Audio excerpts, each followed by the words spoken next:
He didn't look me in the eye at first. My grandson's voice was barely a whisper.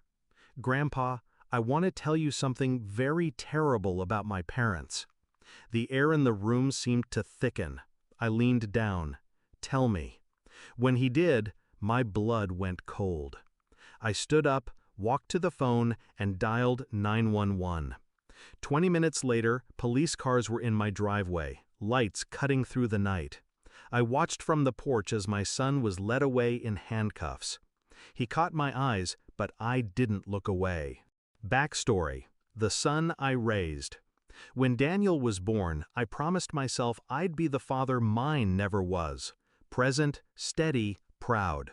He grew up smart, confident, charming enough to get himself out of trouble before I even knew he was in it. I thought the rough edges would smooth with age.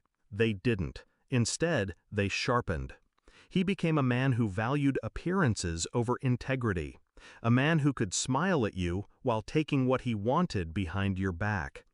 But I never imagined he'd cross a line this dark. Discovery of betrayal, the first cracks. The first sign came 6 months ago. My daughter-in-law stopped visiting. She'd send the boy over alone. When I asked Daniel, he brushed it off. "She's busy, Dad." Then my grandson started asking strange questions. "Grandpa, is it bad if you're scared at home?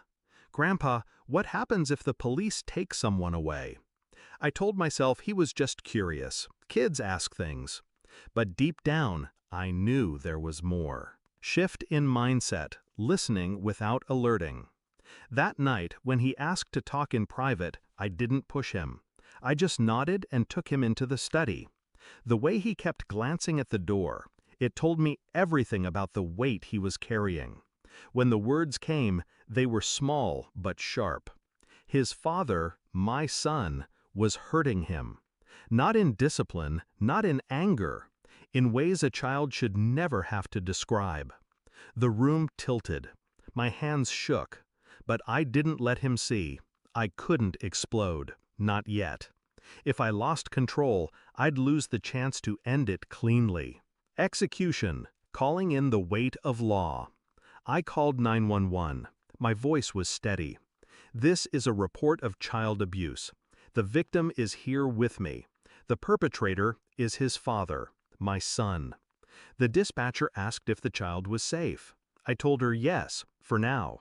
She told me to keep him inside and calm until officers arrived.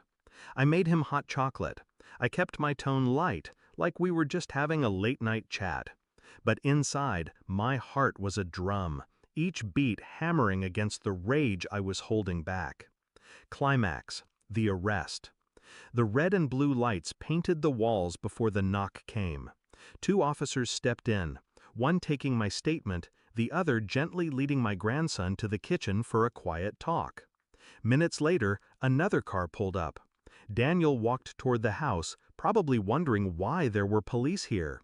When they told him the charge, his smile collapsed. He turned to me, eyes wide, like I was supposed to save him. But I didn't move. I didn't speak. I let the handcuffs click shut. Resolution: the final reflection. It's been 3 weeks. My grandson's in therapy now, living with me. Daniel's in county jail awaiting trial. People ask if I regret calling. I don't. Because being a father means protecting your child.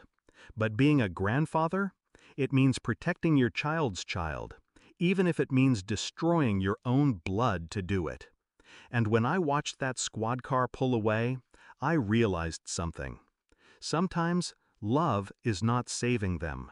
Sometimes love is making sure they can never hurt anyone again.